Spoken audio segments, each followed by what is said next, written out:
안녕하세요. 우르시누스의 하이델베르크 요리문답 해설 3일째 하나님 부분을 담고 있는 제24, 25문 한번 진행해 보도록 하겠습니다. 하이델베르크 요리문답은 총 3부분으로 나누어지는 구조를 띠고 있고요. 12에서 85문 구속에 관한 부분인데 오늘 24, 25문 다루기로 합니다. 먼저 지난 시간에 살펴본 22문과 23문의 내용을 읽어보겠습니다. 그러면 그리스도인들이 믿어야 할 것은 무엇입니까? 복음에서 우리에게 약속된 모든 것을 믿어야 하는데 우리의 보편적이며 의심의 여지 없는 기독교 신앙의 조목들, 예를 들어 사도신경이 이것을 요약하여 가르쳐 줍니다. 23문, 이 조목들은 무엇입니까? 사도신경의 내용을 23문에서 다루고 있지요. 이 조목들은 어떻게 나뉘어집니까? 사도신경의 구조를 묻고 있습니다. 세 부분으로 나뉘어지는데 첫째는 성부 하나님과 우리의 창조에 관한 것이요. 둘째는 성자 하나님과 우리의 구속에 관한 것이요. 셋째는 성령 하나님과 우리의 성화에 관한 것입니다. 창조의 사역을 성부의 일로 말하는데 물론 전적으로 그 혼자서 그 일을 이루신 것은 아니지만 이는 그분이야말로 신성의 근원이시요 또한 모든 신적인 일들의 근원이시며 따라서 창조 사역의 근원이시기 때문이다. 그는 성자와 성령을 통하여 만물을 그 스스로 창조하신 것이다. 구속을 성자의 사역으로 말하는데 물론 전적으로 그 혼자서만 그 사역을 담당하신 것은 아니다. 이는 성자께서 직접 구속의 사역을 행하신 분이기 때문이요. 오직 성자만이 우리 죄를 위하여 속량물이 되셨기 때문이다.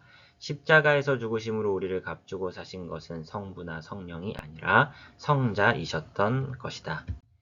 이와 마찬가지로 성화를 성령의 사역으로 말하는 것은 물론 전적으로 그 혼자서만 그 사역을 행하시는 것은 아니다. 바로 성령께서 우리를 직접 거룩하게 하시는 분이시요. 우리가 거룩하게 되는 일이 직접적으로 이루어지는 것은 바로 그분을 통해서 성령을 통해서 되는 일이기 때문이다 라고 해설해 줍니다. 25문 신적인 분은 오직 한 분이신데 어째서 그대는 성부, 성자, 성령의 삼위를 말합니까? 이 구별된 삼위께서 한 분이시며 참되고 영원하신 하나님이시라는 것을 하나님께서 친히 그의 말씀 속에 계시하셨기 때문입니다. 말씀이 그렇게 말씀하고 있기 때문에 한 분이시며 삼위이신 삼위일체 하나님을 우리는 설명할 수 있고 해야 한다라는 것이죠. 말씀에 근거해서요. 이 주제와 관련하여 우리가 주목해야 될 질문들이 1, 2, 3, 4, 5, 6, 7, 8 이렇게 있는데 하나씩 살펴보도록 하겠습니다.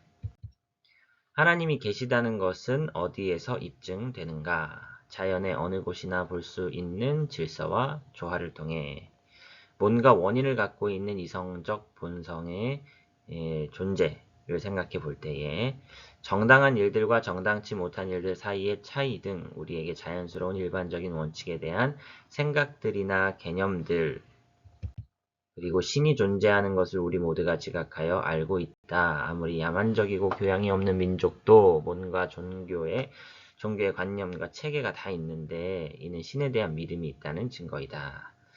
불경건한 자들이 죄를 범한 다음에 겪는 양심의 가책과 마음의 시달림을 보건대 신은 존재한다. 노아의 홍수, 소돔의 멸망, 홍해에서의 바로의 몰락, 여러 왕국들의 흥망성쇠 등 의인에 대한 상급과 악인들에 대한 형벌이 하나님의 존재를 증명해 준다. 그들이 이 절망 중에 죽는 경우가 다반사인데 이것이야말로 다른 어떠한 형벌보다 극심한 것이요. 그것은 바로 영원한 형벌의 시작이요. 또한 그것의 증거인 것이다. 형벌로 미루어 보건대 심판주는 존재하신다. 라는 거죠. 정의롭고 순전한 법들을 통해서 지혜롭게 다스림을 받는 사회적 질서와 통치를 보건대 하나님은 존재하신다. 아킬레스나 알렉산더, 아르키메데스, 플라톤 등에게서 나타나는 것처럼 넘치는 기회와 통치력, 예술적인 능력 등의 영웅적인 공적들이나 혹은 일상적인 사람의 능력을 능가하는 일들을 처리하며 완수하는 놀라운 지혜와 탁월한 덕성들, 선의 흔적들을 볼 때에 탁월한 신이 존재한다 라는 것을 미루어 짐작해 볼 수 있다는 것이죠. 노아의 홍수는 아브라함의 후손이신 메시아의 강림 등에 대한 예언들은 인간의 영민함으로도 자연적인 원인들이나 표징들로도 미리 알 수 없는 것이죠. 메시아의 강림, 이거는 신적 계시가 있어야만 알 수 있는 것일진데 이로 보건대 하나님은 존재하신다라고 말할 수 있다는 것이죠. 만물의 목적과 사용은 일반적으로 그저 우연에 의한 것도 이성이 결핍된 상태에서 오는 것도 아니요 지혜롭고도 전능한 원인이신 하나님으로부터 나오는 것이다. 원인과 결과의 순서는 유한한 것이요 또한 효력을 미치는 원인들의 사슬이 무한정의 범위까지 이어지는 일은 있을 수가 없다. 따라서 태초에 원인으로 작용한 존재가 있다라고 가정할 수밖에 없다는 것이죠. 하나님은 누구시며 어떤 분이십니까? 하나님은 정의할 수 없다. 그는 광대무변하신 분이시며 또한 우리가 그의 본질에 대해 무지하기 때문이다. 그러나 그가 자신에 대해 행하신 계시를 근거로 하여 어느 정도까지 그를 묘사할 수는 있을 것이다. 하나님에 대해 알고 싶다면 하나님이 허락해 주신 계시에 주목해야 할 것이다 라는 것이죠. 철학적으로는 하나님을 스스로 모든 복이 충만한 영원한 정신 혹은 지성이요 최고의 존재요 자연에 나타나는 선의 원인이라고 묘사하지요. 신학적으로는 영원하신 성부께서 성자 및 성령과 더불어 천지와 그 만물을 창조하셨고 섭리로 그것들을 보존하시고 다스리시며 그것들 속의 모든 선한 일들을 이루시며 그 자신의 형상을 따라 지음받은 인류 중에서 성자로 말미암아 영원한 교회를 택하시고 자기들에게로 모아들이사 이 교회로 말미암아 이 한 분이신 참되신 하나님께서 하늘로부터 계시된 말씀을 따라 이 땅에서 알려지시고 찬송을 받으시며 또한 내생에서 영광을 받으실 것이요. 하나님에 대해 신학적으로 설명할 때 이 교회라는 이 단어를 빼놓을 수가 없을 것 같습니다. 교회. 신학적인 묘사는 또한 교회가 예배하는 참된 하나님이 그의 속성과 위격적인 구별과 사역 등 세 가지로 거짓 신들과 구별된다는 점을 가르쳐 준다는 것이죠. 교회와 하나님, 이 연결고리를 잇는 또 하나의 고리가 바로 특별 계시인 말씀입니다. 그의 속성들에서 교회를 떠나서는 하나님의 속성 중 어떠한 것도 올바로 충분히 알 수 없다. 왜냐하면 교회가 말씀을 소유하고 있기 때문이죠. 그 지혜의 주된 부분이 그의 말씀에 있는데 이방인들에게는 그 말씀이 없기 때문이다. 둘째로 삼위 하나님의 위격적인 구별에서 하나님이 어떤 분이신지를 특출나게 독보적으로 정확히 깨달을 수 있는데요. 이교도 철학자들과 이단 분파들은 한 신적 본질에 삼위가 계시다는 것을 알지도 못하고 인정하지도 않습니다.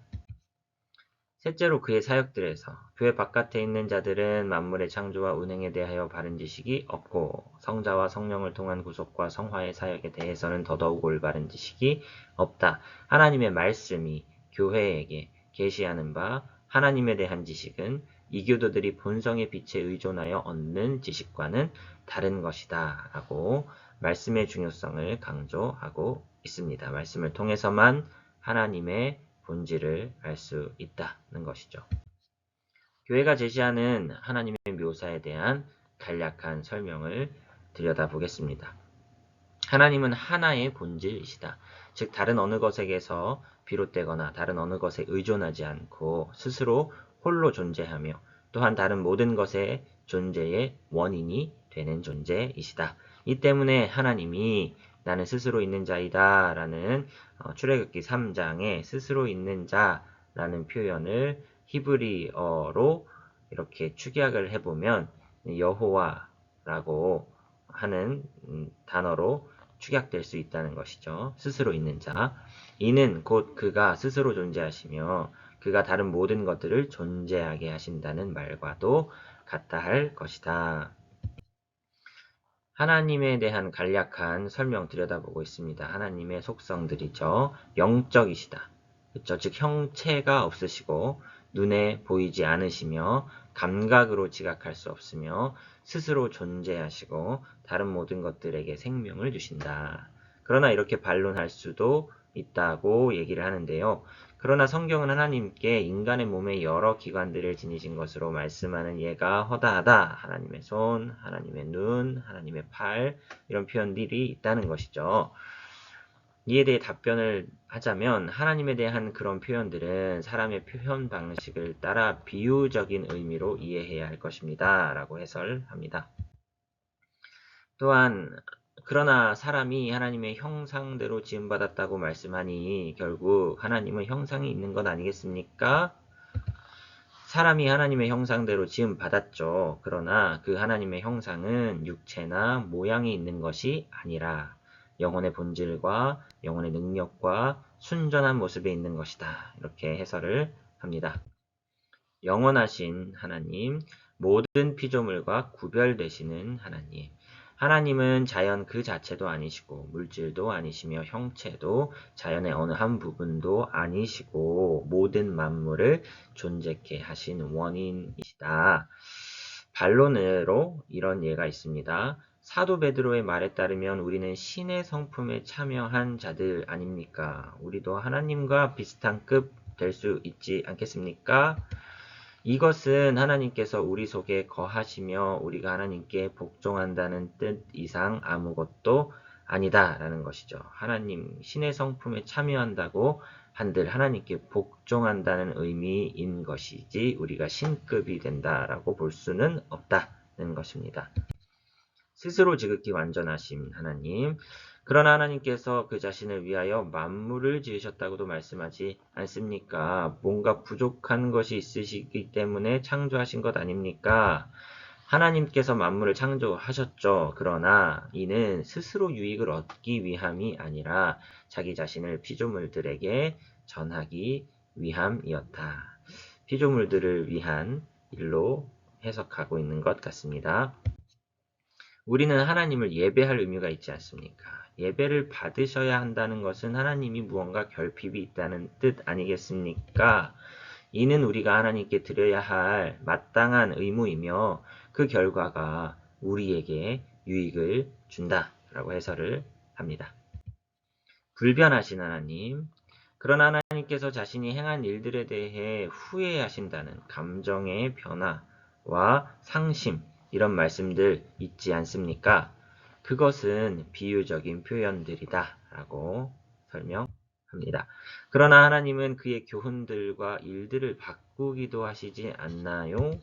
그는 자신의 영원한 작정에 따라 그것들을 바꾸시는 것이다. 영원한 작정, 변하지 않는 작정에는 고정되어 있고 그 작정에 따라 어떤 교훈들과 일들이 바뀌어지는 것은 가능하다라고 해설을 하는 것이죠. 전능하신 하나님, 죄를 짓는 일이나 거짓말하는 일이나 자신을 부인하는 일 등 하나님이 하지 못하시는 일들 분명히 있지 않습니까?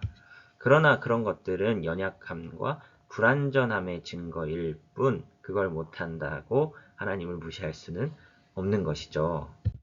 무한히 지혜로우심, 무한히 선하심. 그는 그의 피조물들의 모든 선의 원인이시고 원형이시다. 그렇죠? 의로우심. 선한 자에게 악한 일이 닥쳐서는 절대로 안 된다라는 반론이 있다면 이렇게 답변할 수 있을 것 같습니다. 하나님 뭐가 의로우십니까? 선한 자에게는 악한 일이 절대로 닥쳐서는 안 되는데 선한 자들이 악한 일을 당하지 않습니까?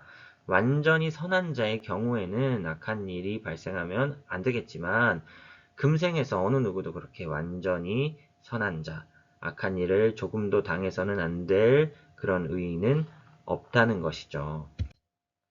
하나님은 율법에 어긋나는 일들을 행하기도 하는 것처럼 보입니다. 그는 그의 특별한 뜻에 의하여 그의 일반적인 뜻에 해당되는 것들을 취해 가기도 하시는데 그는 아무에게도 얽매이지 않으시니 그렇게 하실 권리가 그에게 있는 것이다. 율법의 조성자가 율법의 시행에 있어서 율법에 어긋나는 일을 하는 것은 허용할 수 있고 이해할 수 있고 또 하나님은 그렇게 하실 수 있는 유일한 분이시다 라는 것이죠. 하나님은 또한 참되시고 순결하시고 긍휼하시고 너그러우시다 이런 속성이 교회가 하나님에 대한 속성으로 묘사하고 있는 것이고요. 지극히 자유로우시다. 그러나 하나님은 변함없이 선하시지 않습니까? 선에 매여 있는 분 아닙니까? 하나님은 강제에 의해서가 아니라 그의 불변하심의 필연성에 의하여 변함없이 선하신 것이다. 언제나 하나님이 스스로 뜻하신 바를 행하시는 것은 아니지 않습니까? 하나님의 계획이 실패하는 것처럼 보입니다. 하나님은 자유로운 것이 아닐 것 같습니다. 이런 비슷한 선언들, 하나님이 실망하시고 뜻대로 안 된다 안타까워하시는 장면들, 하나님이 기뻐하시는 일이 무엇인지를 보여주는 것일 뿐 그가 충만한 목적을 가지시고 행하고자 하는 일이 좌절되고 있다는 것을 보여주는 것은 아니다 라고 설명합니다. 하나님이 한 분이시라는 것 성경을 통해 알 수가 있지요. 그러나 성경은 여러 신들이 있음을 선포하고 있습니다. 비록 하늘에나 땅에나 신이라 불리는 자가 많이 있어 많은 신과 많은 주가 있으나 모세도 바로에게 신같이 되었다고 말씀하지 않습니까? 마귀도 세상의 신이라고 성경이 분명히 말하지 않습니까? 하나님, God이라는 단어는 이중적인 의미로 사용된다라고 하면서 설명을 이어가는데요. 하나님이라는 단어는 이중적인 의미로 사용된다.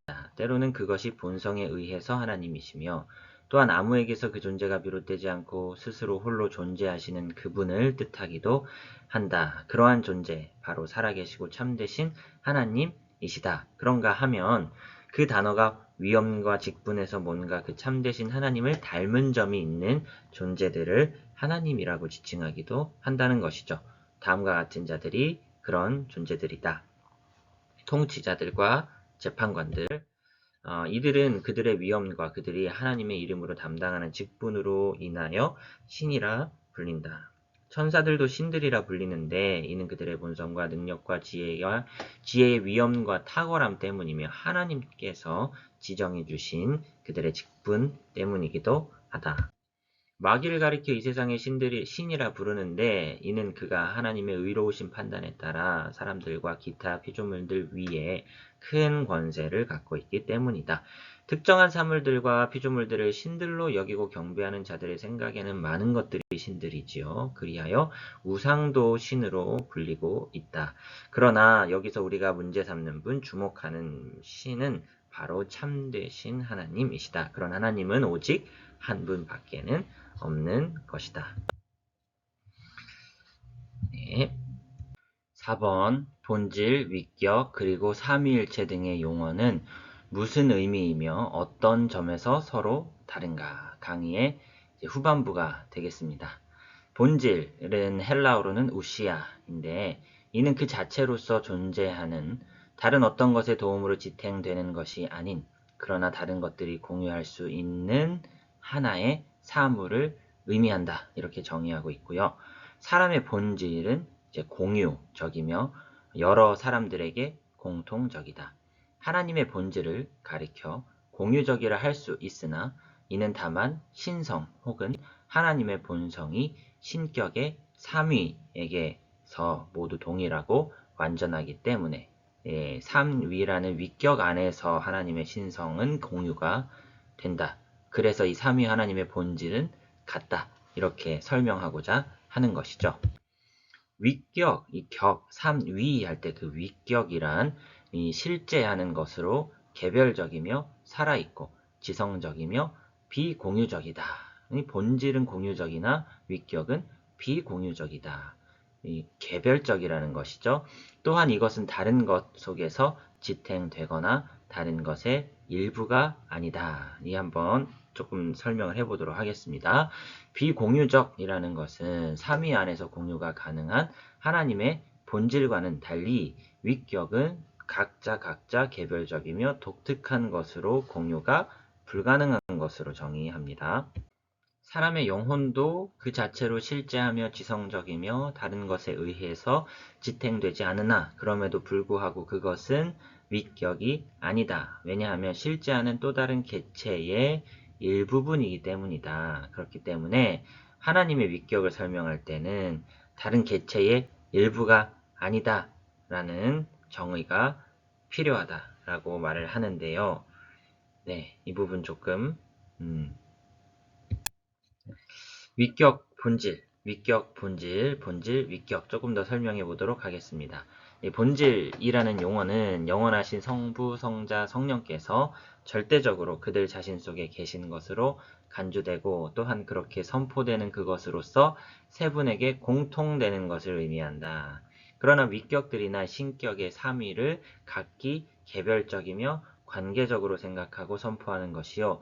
혹은 각 위에게 고유한 존재의 양식을 따라 서로를 비교하는 그것을 의미한다. 본질을 하나님의 존재 자체로 정의하고 위격은 하나님의 존재 혹은 신적 본질이 이 세 분에 속하는 바, 양상 혹은 방식을 지칭하는 것으로 볼 수 있다. 한번 설명을 해보면 성부 하나님은 그 스스로 존재하시고 다른 것으로부터 말미암지 않는 존재이시다. 성자는 그 동일한 존재 혹은 본질로서 스스로 존재하지 않고 성부께 속하여 계신 분이시다. 그러니까 성부의 특징은 스스로 존재한다라는 것이 되겠네요.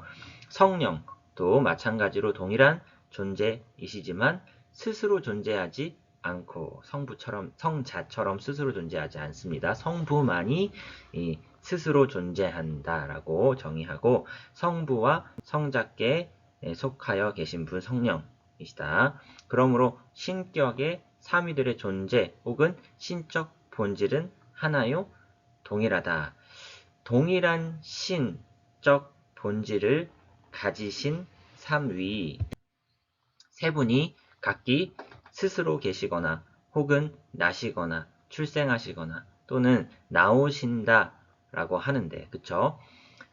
성부는 스스로 계시고 성자는 나시고 그리고 성령은 나오신다 이런 표현을 씁니다. 이러한 삼위의 존재 양상을 삼위일체라는 용어로 표현하는 것이다. 본질과 위격이라는 용어들을 하나님께 적용시킬 때에 그 중요한 차이는 다음과 같다. 본질은 절대적이며 공유적이나 위격은 상대적이며 비공유적이라는 것이다 라고 정의를 합니다. 세 개의 본질들로 되어 있는 것을 가리켜 삼중적이라 트리플이라 부르며 본질은 하나인데 세 가지 존재 양상 지닌 것을 가리켜 삼위일체적이라고 부른다. 그러므로 하나님은 삼위일체적이시나 삼중적이신 것은 아니다. 그는 본질에 있어서는 오직 하나요. 그러면서도 세 위격이 존재하는 분이시기 때문이다. 그 용어들 자체는 이 성경에 나타나지 않기 때문에 교회가 그 용어 사용하는 것 합당합니까? 라는 반론이 있다는 것이죠. 이에 대하여 몇 가지 번호로 대답을 하는데요. 물론 성경에 나타나지 않는 용어입니다만 그 용어들과 아주 흡사하며 사실상 동일한 것을 뜻하는 표현 형식들이 성경에 있다는 것이죠. 해석의 목적이 무식한 자들에게 성경을 잘 모르는 사람들에게 성경의 의미를 설명해 주고자 하는데 있는 만큼 해석이라는 것이 그런 것이죠. 성경의 단어들을 일상적으로 사용하는 다른 단어들을 통하여 설명하는 것은 필요하다. 그렇게 하지 않고 성경에 나타나는 단어들만 고집스럽게 사용한다면 전달이 어렵겠죠. 모든 해석 자체가 사라지고 말 것이다 라고 설명하기도 합니다. 이단들이 성경의 단어들을 사용하여서요. 이단들도 성경의 단어들만 사용하여 거짓말과 궤변을 늘어놓고 씁니다. 때문에 동일한 내용들을 다른 단어들로 정확하게 진리를 드러낼 수 있다면 그들의 궤변을 보다 쉽게 분별하고 가려낼 수 있을 것입니다. 그들이 그 단어들의 사용을 반대하는 것은 단어들이 표현하고 의미하는 바로 그 의미와 그 내용물을 받아들이지 않기 때문인 것이다 라고 우르시누스는 지적합니다. 신격에는 몇 위가 계신가? 하나님의 한 본질 안에 세 위격이 존재하시니 곧 그들의 고유한 속성들로 진정 서로 구별되시는 성부, 성자, 성령이시다. 이 세 분은 동일 본질이며 동일하게 영원하시며 성부, 성자, 성령, 성부도 영원하시고 성자도 영원하시고 성령도 영원하시며 모두가 그리고 각자가 한 분의 참되고 영원하신 하나님이시다. 이는 다음의 증거들을 통해 입증된다. 신구약 성경의 명백한 여러 선언들에서 2번 성부, 성자, 성령 이 세 분에게 여호와와 참되신 하나님의 이름을 부여하는 성경 본문들 또한 여호와에 대해서 특정한 일들을 말씀하는 구약의 본문들과 그 일들을 분명하게 아무런 제한 없이 성자와 성령께 관련 짓는 신약의 본문들이 이를 입증해 준다. 유일신 사상이 굉장히 독보적이고 강조되는 유대 문화에서 예수에게 하나님에 대한 성경의 표현들을 적용시키는 장면들을 본다면 성경은 분명히 유일하시지만 성자 예수를 또한 신으로 인정하고 있음을 보여주고 있죠. 이로 보건대 삼위일체 하나님을 사상을 담고 있다라고 말할 수 있다는 것이죠. 세 위격들은 두 가지로 서로 구별된다. 그들의 내적인 사역들로서 그들의 외적인 사역 혹은 활동 양식으로서 세 위격들은 이 내적인 사역들 혹은 활동들로서 서로 구별된다. 성부는 스스로 존재하시며 다른 누구에게서 비롯되지 않으신다. 성자는 영원히 성부로부터 나신다. 즉 그는 설명할 수 없는 어떤 방식으로 성부로부터 신적 본질을 전달받으신다. 성령은 성부와 성자로부터 영원히 나오신다. 즉 그는 설명할 수 없는 어떤 방식으로 성부와 성자로부터 동일한 신적 본질을 전달받으시는 것이다. 성부께서는 절대로 성자가 없이 계신 적이 없고 마찬가지로 성자께서도 성령이 없이 계신 적이 없다. 신격은 불변하시기 때문이다. 영원성은 동일한 본질로 모든 삼위가 갖고 계신 속성입니다. 신격이시고요. 이런 방식으로 하나님께서는 영원토록 그 자신 안에서 존재해 오셨고 또한 그의 말씀 속에서 그렇게 자신을 계시하고 계시죠. 영원한 출생과 나오심에 대한 방식에 대해서 이 둘 사이의 형식적이며 본질적인 구별에 대해서도 마찬가지지만 사람으로서는 영원한 출생, 영원히 나오심, 설명이 불가능하다는 것을 고백할 수밖에 없고 과거의 정통 교구들도 이를 인정한 바 있습니다. 그러나 성경이 말하고 있기 때문에 우리 역시 말해야 한다는 것이죠. 삼위일체 교리를 견지하는 것이 왜 필요한가? 마지막 8번입니다. 하나님의 영광을 위하여. 그가 우상들과는 다른 분이심이 삼위일체 교리에서 드러나고요. 그리하여 그 자신이 계시하신 바 자신의 모습 그대로 알려지고 경배를 받으시도록 하기 위함이다. 우리의 위로와 구원을 위하여. 성부 하나님을 알지 않고서는 아무도 구원받을 수 없겠죠. 그러나 성자가 없이는 성부를 알 수가 없다고 성경은 말하고요. 이와 마찬가지로 성령을 알지 못하고서는 성령의 역사가 없고서는 아무도 하나님을 알지도 못하고 믿을 수도 없고 아무도 거룩하게 되지 못하고 구원받지 못한다. 성령을 받지 않는 자는 구원받은 자가 아니기 때문이다. 여기에서 성령이라고 했을 때 어떤 특별한 은사주의적 역사를 떠올리시기보다는 이제 믿음을 주시는 분, 구원의 사역을 적용시키는 이 구원 사역과 일반적인 구원 사역과 관련하여 한 성령의 사역을 생각하시면 좋겠습니다. 삼위일체에 대한 여러 이단의 반론들이 있는데 몇 가지만 예로 들자면 셋이 있고 또 하나가 있으면 서로 구별되는 것들이 넷이 있는 거 아닙니까? 셋이 있고 또한 그것과 분명히 구별되는 하나가 있다면 넷이 되는 것이 맞지만 하나님의 경우에는 위격들이 사실 본질과 구별되는 것이 아니다. 신격의 세 위격들이 하나의 동일한 신적 본질이기 때문이다. 위격들은 본질과 다르고 또한 위격들끼리도 서로 다르나 다만 존재하는 양식에 있어서만 다른 것이다. 이 위격과 본질과 위격의 정의를 첨예하게 이렇게 날카롭게 정의함으로써 삼위일체를 오르시누스는 설명하고 있음을 알 수 있습니다. 결론입니다. 믿음에는 지식의 요소가 있습니다. 우리가 믿어야 할 바가 사도신경 안에 잘 들어 있습니다. 우리는 하나님이 한 분뿐이심을, 그러나 삼위로 존재하심을 믿습니다. 인간의 지혜로 이해나 설명이 쉽지 않지만 성경이 그렇게 말하기에 우리는 삼위일체 하나님을 믿습니다. 본질에 있어서는 오직 하나요. 그러면서도 세 위격이 존재하신다라는 것을 믿죠. 성부는 스스로 존재하시며 성자는 영원히 성부로부터 나신다. 성령은 성부와 성자로부터 영원히 나오신다. 라고 설명하지요. 우리의 신앙은 말씀 중심의 사고, 계시 의존적 사고에서 비롯되어야 합니다. 오늘 여기까지 하겠습니다. 수고 많으셨습니다. 다음 시간에 뵙겠습니다.